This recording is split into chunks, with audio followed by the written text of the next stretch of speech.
sa pangabok, gusto nyo kape? Pero hindi yun yung pinapakita ko ngayon mga buka.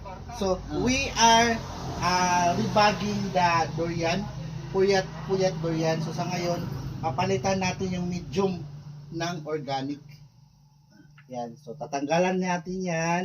So, careful lang ha. So, it must be with TLC, Tender Loving Care, para matanggal. And then, yan na, pinalitan na natin yung soil.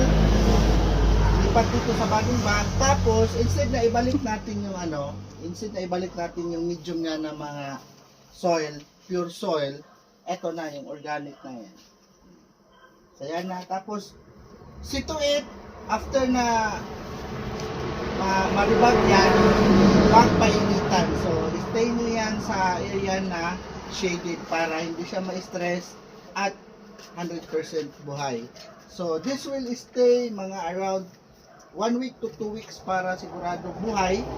And then, pwede nang ibenta. Pero sa amin, hindi kami basa-basa nagbibenta. So, chip in ko na rin. Wala na po tayong stock sa ating ibiyak ha.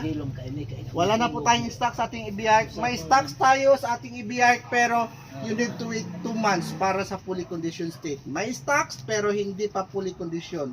Kung nagmamadali kayo ng mga ganito pa lang yung dahon, mga piso pa lang kalalaki, well, meron tayo. Same price, hindi pa quality. Bye!